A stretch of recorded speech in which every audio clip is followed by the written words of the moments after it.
E aí, gente que assiste meu canal, tudo bem? Hoje nós estamos aqui para poder fazer a análise de uma obra muito legal que eu tive a oportunidade de ser coautor, que é essa obra aqui, Asas para Porto Seguro, de organização do meu amigo Tarly Silva, que esteve conosco no vídeo da semana passada, que eu recomendo vocês buscarem, que é o vídeo sobre Thomas Lindley e o contrabando, né, o escandaloso contrabando. O Tarlis é o organizador dessa obra e eu sou coautor, junto com Galileu Lemos, Rafael Tosatti e Gabriel Dias.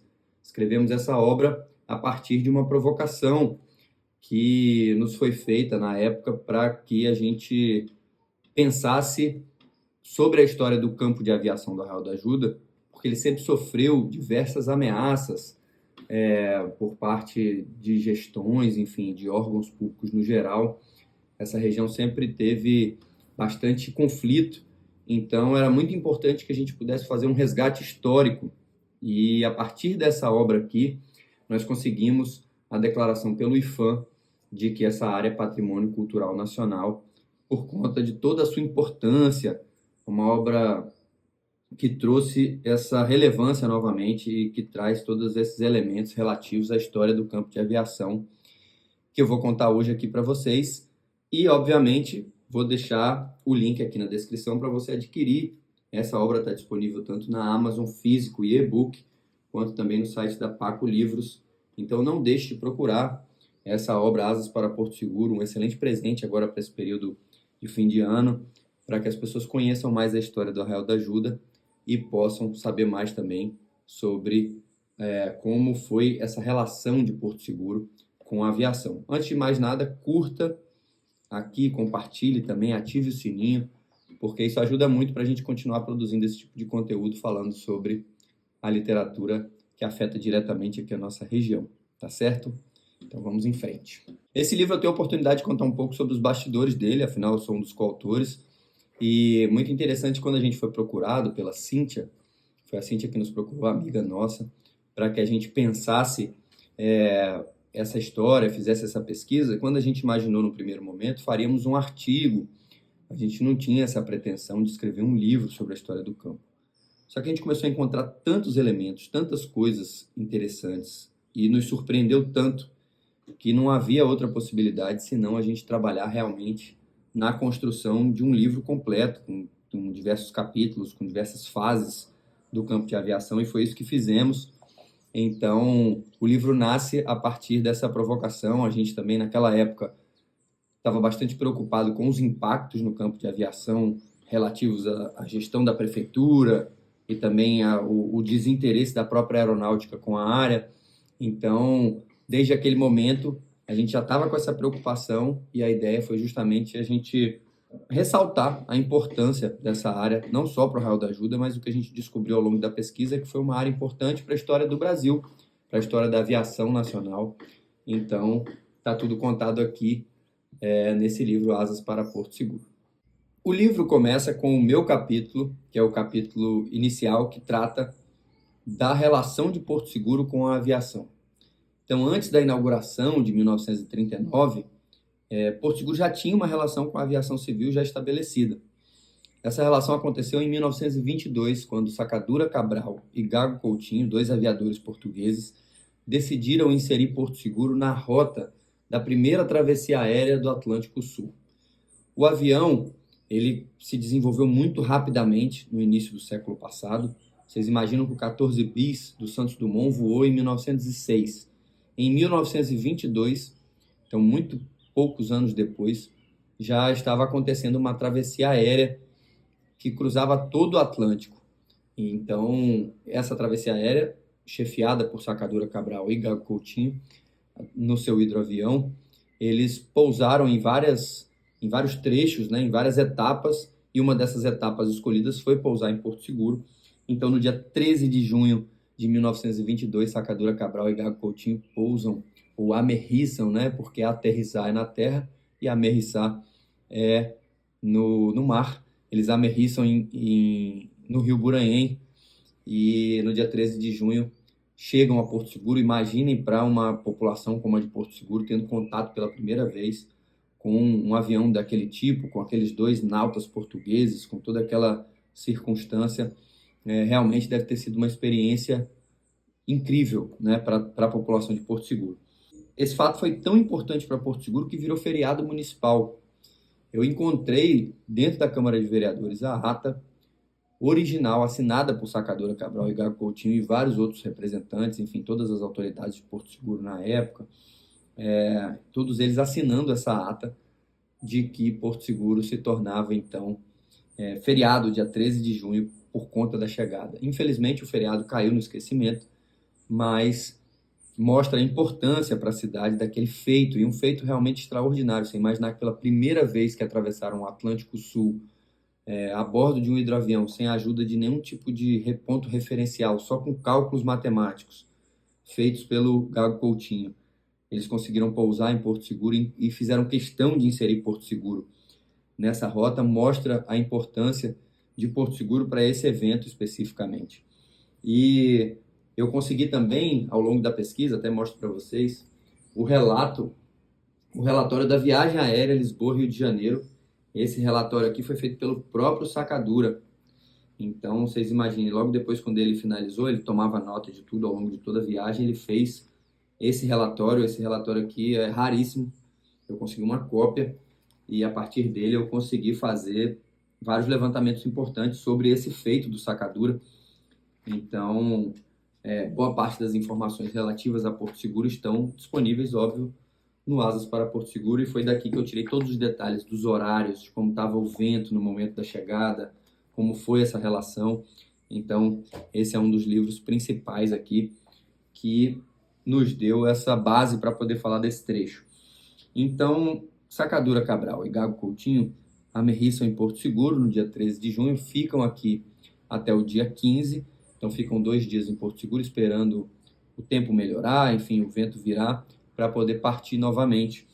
E esse fato ele foi importantíssimo, tanto é que até hoje, em Lisboa, ao lado da Torre de Belém, há um monumento dedicado aos aviadores portugueses que fizeram a primeira travessia aérea, e embaixo tem um mapa, e nesse mapa consta a cidade de Porto Seguro como uma das etapas de parada dos dois aviadores, e coincidentemente, em 2022, foi comemorado o centenário dessa travessia aérea, e foi comemorado efusivamente por Portugal. Eles lançaram, inclusive, diversos materiais, até garrafa de vinho tem também dessa travessia, mas infelizmente Porto Seguro não aproveitou essa oportunidade e não comemorou em 2022 o centenário da travessia aérea, porque foi um feito realmente extraordinário da capacidade humana de conseguir pela primeira vez a bordo de um hidroavião fazer essa travessia.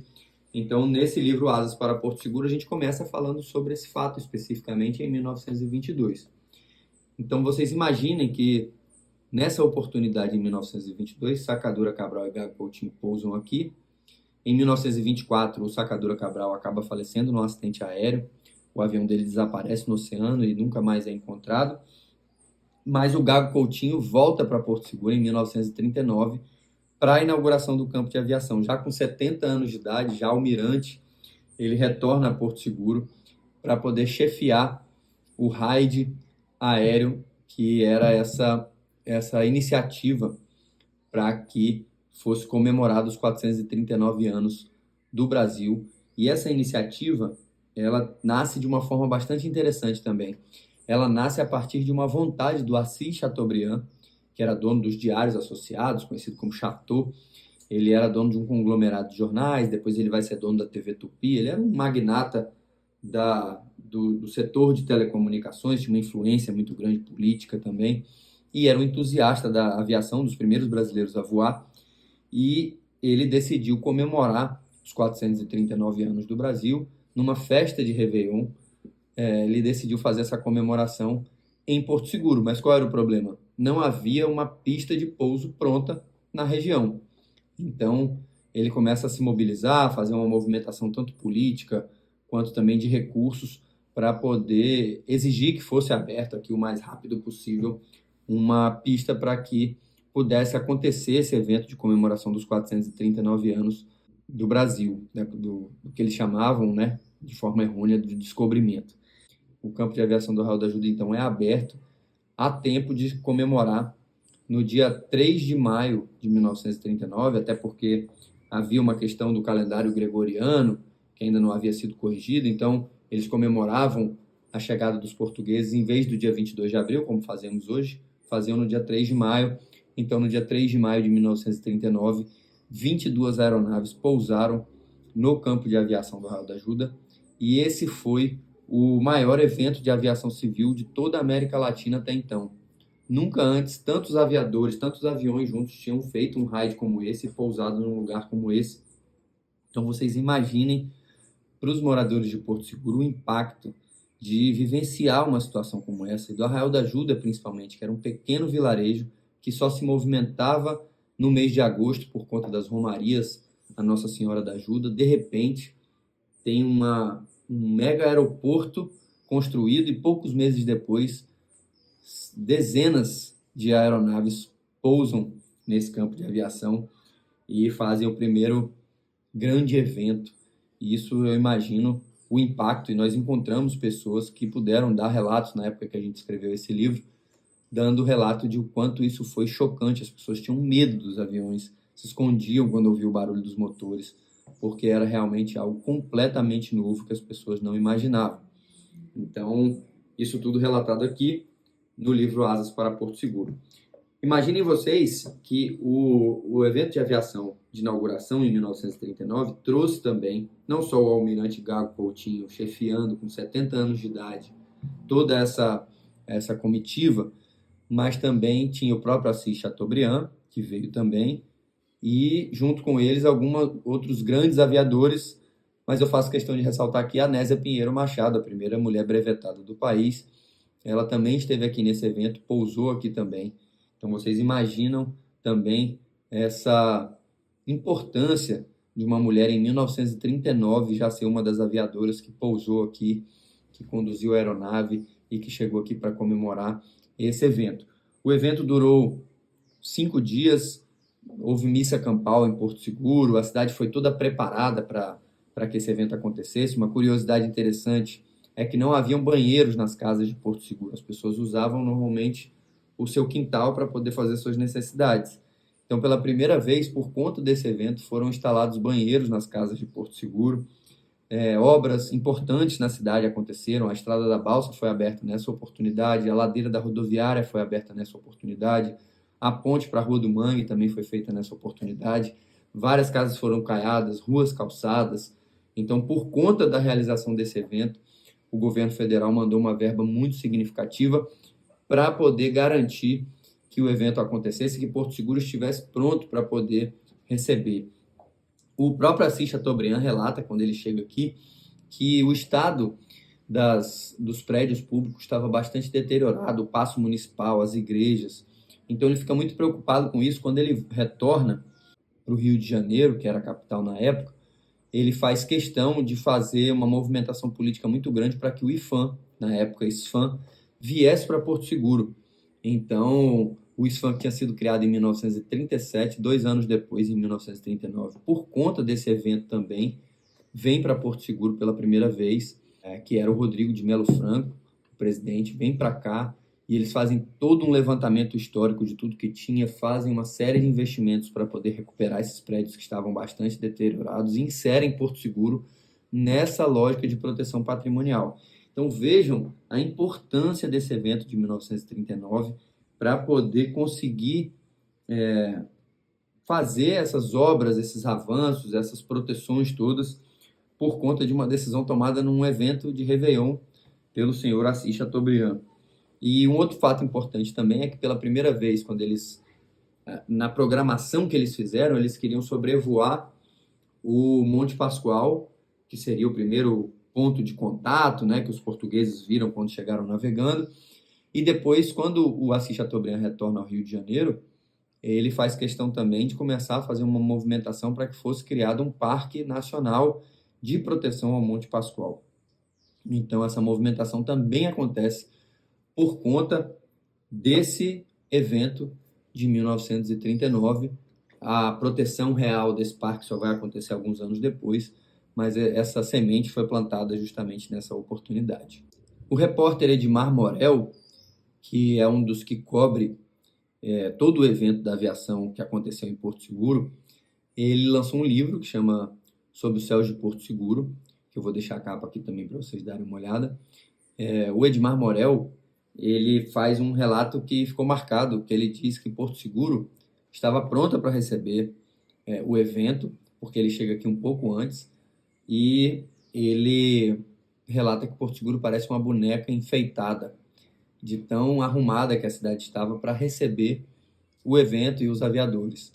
E um fato interessante é que o Edmar Morel, ele vem antes para poder fazer essa cobertura, e ele vem de hidroavião, pousa em Belmonte, e ele faz também um relato da própria aventura dele, porque ele foi designado para vir para cá, não só para fazer todo esse levantamento, mas também para poder ir até o Monte Pascoal. Então vocês imaginam, ele pousou em Belmonte, montou no lombo de um burro e cruzou todo esse litoral de Belmonte até Caraíva, depois ali entrou por Barra Velha, e ele vem fazendo esse relato detalhado de como eram esses vilarejos, de como isso tudo funcionava até acessar o Monte Pascoal, porque no Monte Pascoal eles ergueram duas bandeiras, desfraldaram duas bandeiras, uma do Brasil e uma de Portugal, para que os aviadores sobrevoassem essas bandeiras hasteadas no topo do Monte Pascoal. Então, essa missão do Edmar Morel também deixa registros muito interessantes.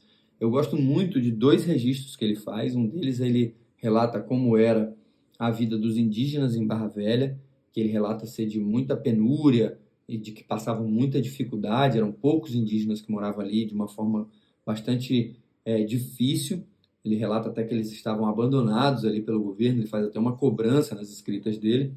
E também ele faz um outro relato que eu acho mais incrível ainda, de que Caraíva, quando ele chega lá, ele fala que é um vilarejo muito triste, que não tem muito o que fazer, mas uma curiosidade chamou a atenção dele: só as mulheres navegavam no rio Caraíva. Os homens ficavam por conta do trabalho da madeira e as mulheres é que ficavam responsáveis por navegar no rio Caraíva. Então, imagine, em 1939, quando ele chegou, ele ficou impressionado com o fato de que os homens não navegavam, não atravessavam o rio, não eram as pessoas responsáveis por fazer aquela navegação, eram as mulheres que eram responsáveis. Então, em 1939, no dia 3 de maio, acontece o evento, os aviadores ficam aqui durante 5 dias. Uma baixa aconteceu, que foi um Beechcraft americano que participaria também do evento, caiu na mata e não se tem notícia. Eu acho que depois só vão encontrar os destroços um bom tempo depois, mas fora esse acidente aéreo do Beechcraft americano, o evento foi um sucesso, foi um grande evento, foi comentado e reportado por todos os jornais da época. A revista Cruzeiro, que era uma revista importante do próprio Assis Chateaubriand, fez uma cobertura completa, com fotos lindíssimas, que a gente traz também no livro, com fotos lindíssimas desse evento, que contou, por exemplo, com a Banda Filarmônica de Belmonte, contou com a participação de gente da região inteira, várias cidades, todo mundo veio para poder prestigiar e participar desse grande evento, que era um evento completamente novo, né? As pessoas não imaginavam que passariam por uma situação como essa. Então, o evento de 3 de maio foi um verdadeiro sucesso para o objetivo que era buscado, e para Porto Seguro acabou sendo também interessante porque trouxe um desenvolvimento bastante significativo no campo da infraestrutura. Então, várias obras foram realizadas, várias melhorias foram realizadas. Tem até um comentário divertido também, de que quando trouxeram as latrinas, as privadas, para poder instalar nas casas, porque Porto Seguro não tinha, a ideia era levar essas privadas embora depois do evento. Os moradores de Porto Seguro fizeram questão de chumbar, muito bem chumbada, todas as privadas para que não fossem levadas embora. Então, essas privadas aqui permaneceram e eles não puderam levar de volta depois do uso no evento as primeiras privadas de Porto Seguro. Um outro grande evento de 1939, que vai acontecer logo na sequência, é o início da Segunda Guerra Mundial.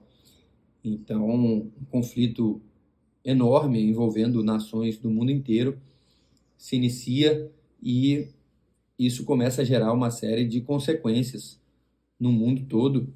Lembrando que toda essa iniciativa de você abrir campos de aviação Brasil afora. O Brasil tem proporções continentais, então eles precisavam fazer essa conexão pelo ar, passam a investir de forma muito significativa nessa questão da aviação para a defesa, para cuidar do próprio território, enfim.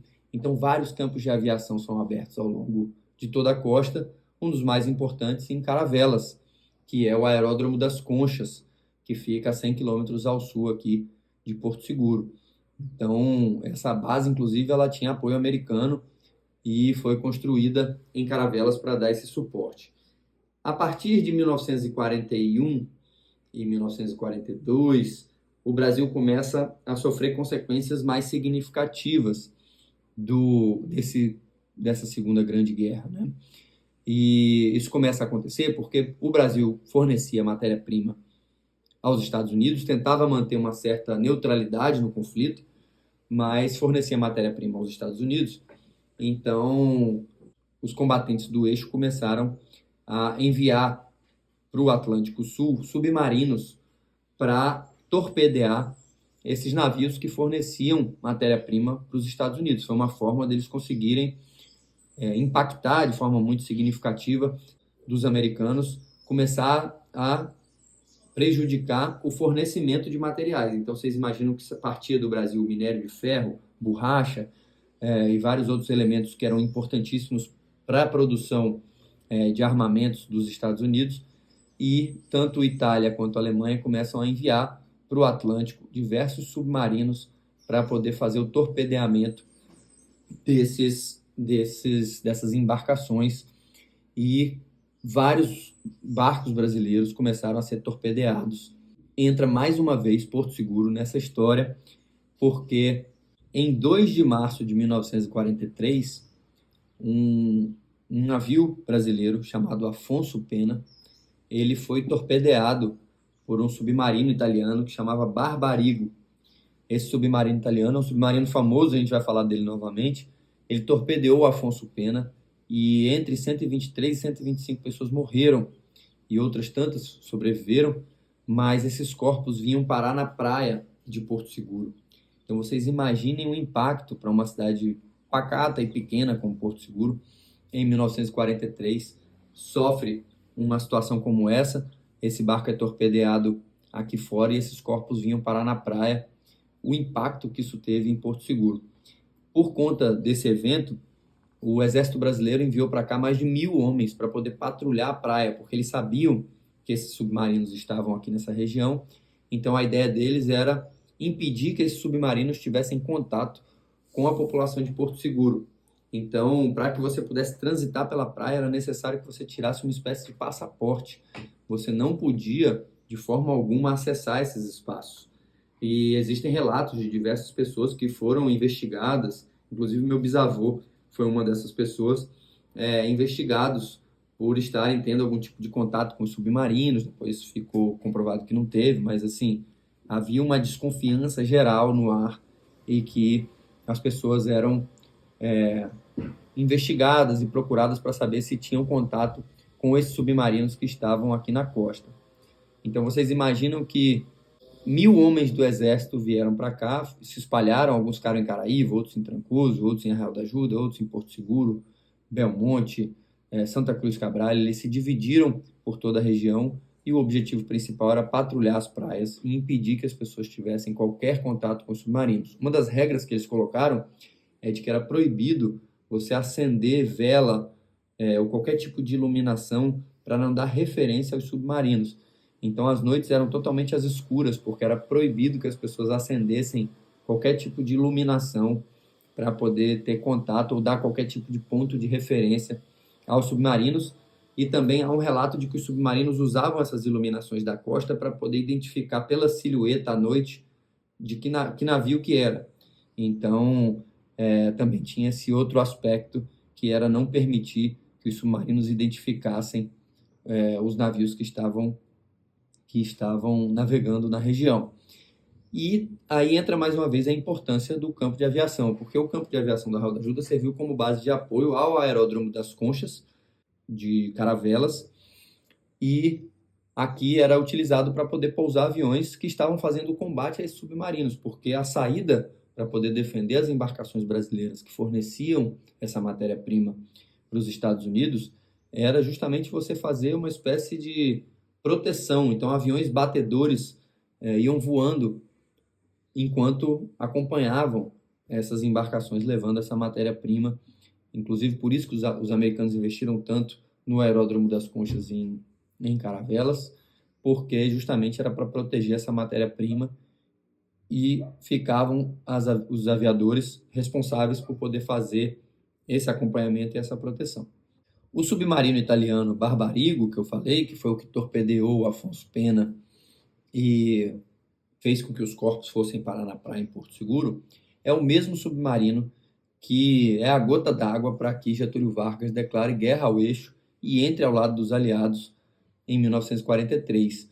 Ele torpedeia também uma embarcação brasileira em Fernando de Noronha e a população já estava indignada, os jornais da época já mostravam a dificuldade e os impactos negativos dos submarinos na nossa região.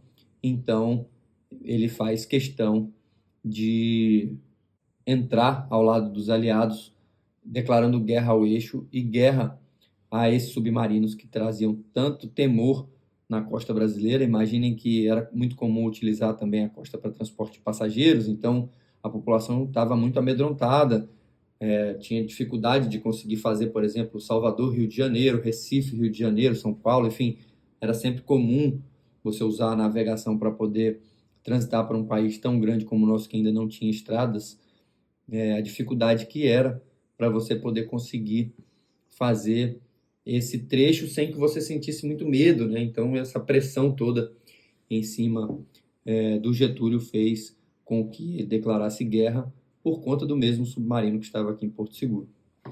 Então, além do primeiro capítulo, que é o meu, que conta essa história até a inauguração, e o segundo capítulo do professor Tarles, que vai falar sobre esses impactos da Segunda Guerra, que vai ficar no imaginário, né, da população durante muito tempo. A população de Porto Seguro, até hoje, os mais velhos ainda lembram desses impactos relativos à Segunda Guerra Mundial. É impressionante a gente, na época, fazendo entrevistas ainda com alguns que já até faleceram, todos eles relatando todos esses impactos e como era essa relação com os soldados, né, o quanto que isso mexeu na dinâmica social de Porto Seguro. Depois, no capítulo 3 do Rafael Tosatti, ele vai falar justamente sobre o trabalho do Trajano Reis, sobre a escolha da pista, sobre todos os detalhes para a criação do campo de aviação. Então, também uma pesquisa minuciosa sobre cada um desses detalhes, que começou, na verdade, desde 1937, a escolha desse espaço, o fato dessa pista ser uma das pistas melhores do país na época, porque ela não alagava de jeito nenhum, ela preenchia todos os quadrantes, né? Então, era uma pista em formato de T, que permitia que os aviões pousassem vindos de qualquer direção, norte, sul, leste ou oeste, poderiam pousar, mesmo no caso de uma emergência. Então, ele faz esse relato que vem trazendo justamente essa dinâmica. Depois, passada a Segunda Guerra, o campo passa a ser utilizado como base aérea e aeroporto de Porto Seguro. Então, virou base aérea do Correio Aéreo Nacional e também virou o aeroporto de Porto Seguro convencional, com voos convencionais, e assim ficou durante algumas décadas. Era muito comum, por exemplo, pousar aqui o brigadeiro Eduardo Gomes, que dá nome à praça, foi candidato à presidência da República. O brigadeiro Eduardo Gomes pousava em Arraial da Ajuda e trazia consigo sempre material escolar para distribuir, e isso fez com que a população tivesse um carinho muito grande, por isso que a praça principal da cidade tem o nome do brigadeiro Eduardo Gomes. Ele era um dos responsáveis que pousava aqui com uma certa constância. Esse cenário ficou ali ao longo de algumas décadas, até o final da década de 70, deixa de ser o aeroporto de Porto Seguro, porque Porto Seguro inaugura o seu próprio aeroporto do lado de lá. Ainda fica mais alguns anos como pista de pouso para aviões menores e para aviões particulares, e a partir do meio da década de 80 para o final da década de 80, o aeroporto é completamente desativado e a área começa a enfrentar uma série de problemas relativos. Então, o capítulo 4, que é o capítulo do Gabriel, vai trazer justamente essa dinâmica que começou a acontecer a partir da desativação. Então, enquanto ele era um aeroporto operado pela aeronáutica, não havia nenhum tipo de problema relacionado à área, a área era muito bem cuidada, tinha a figura do guarda-campo, que inclusive Manuel Crescencio Santiago, que é quem dá o nome da rua do campo, ele era um dos guarda-campo, tinha também seu Romildo, enfim, vários guarda-campos passaram por essa função, e os guarda-campos tinham essa responsabilidade de manter a pista sempre bem cuidada, a grama bem aparada, tirar os cupins, tinha todo um regramento obrigatório que era a função do guarda-campo, e o guarda-campo era a principal autoridade do Arraial da Ajuda. Então, qualquer tipo de situação que você precisasse resolver, no Arraial da Ajuda ele era a autoridade que você tinha que buscar para poder resolver tamanha importância do campo e dessa figura que tomava conta do campo. Depois disso, quando ele é desativado, não. Começa a sofrer uma série de problemas relacionados a invasões, pessoas querendo morar dentro da área. E o Gabriel, no capítulo dele, o capítulo 4, vai contar justamente esse aspecto, que era esse aspecto das invasões sequenciadas, de quantas vezes as pessoas tentaram invadir, né, e chegar até esse lugar, dividir a terra, enfim. E o Arraial da Ajuda acabou sendo formatado a partir dessas invasões. Então as pessoas invadiam, a aeronáutica vinha, retirava, porque continua sendo da aeronáutica até hoje a área, né? Apesar de não ter interesse em ser uma pista de pouso, ainda é um patrimônio da União, ainda é patrimônio da aeronáutica. Então toda vez que alguém invadia, a aeronáutica fazia a retirada e começava um bairro novo. Então o bairro novo começa assim, o Guanabara começa assim, o Santiago começa assim, sempre a partir de invasões iniciais que aconteceram no campo de aviação. E isso culmina em 1995 na assinatura de um convênio entre a Aeronáutica, Governo do Estado, Prefeitura e a Associação de Moradores Local, a Sociedade Amigos do Arraial, culmina na assinatura de um convênio, e esse convênio para gerir a área, porque a aeronáutica dona da área diz, olha, precisa ser um espaço público, um parque urbano, está definido pela aeronáutica dessa forma, mas outras pessoas precisam fazer essa implementação, então eles colocam essa responsabilidade na prefeitura e com o acompanhamento da Sociedade de Amigos do Governo do Estado para que seja implementado um parque urbano na área. Então, a partir de 1995, com o convênio, a área fica um pouco mais protegida e é possível pensar até num projeto. Havia até um outdoor naquela época, né, com um projeto que foi desenhado pelo Servácio e pelo Fê, definindo os detalhes, né, de como que seria esse projeto. Esse projeto depois, algumas outras propostas vieram de modificação, mas sempre com esse foco de que seja uma área pública, uma área, um parque urbano para usufruto da própria população. O último capítulo, feito pelo Galileu Lemos, já é um conto em que ele utiliza justamente o campo de aviação e os personagens relativos ao campo de aviação para poder fazer um relato super bonito sobre o campo, sobre o seu pôr do sol, sobre sua relação com o cotidiano. Então, acaba dando, no fim do livro, um tom romântico e bastante interessante sobre essa obra. Fica todo mundo convidado a conhecer. Em 2019, quando a gente lançou esse livro, a gente ainda teve uma alegria de, depois do livro, o IPHAN, a partir dessa obra, declarar a área como Patrimônio Cultural Nacional pela sua importância, pela importância histórica para Porto Seguro. Então, foi um prazer muito grande a gente poder colaborar dessa forma com essa obra, que começou de uma forma tão singela e acabou se tornando uma obra muito importante, que conta um fragmento importantíssimo da história de Arraial da Ajuda e de Porto Seguro no geral, e que até hoje é uma obra que traz resultados muito legais. Todas as pessoas que têm contato gostam muito, porque realmente a gente conseguiu reunir aqui informações muito legais, muito importantes. Então fica a dica: Asas para Porto Seguro, Histórias e Memórias do Antigo Campo de Aviação do Arraial da Ajuda, um livro muito legal, disponível, aqui está na descrição, pela Amazon e pela Paco Livros, se você quiser tanto o físico quanto o e-book. E é isso. Está aqui nossa obra, fica o convite para que você conheça. E se você gostou, curta, compartilha, não deixa de mandar para os amigos aí, e estamos juntos. Muito obrigado, até o próximo domingo.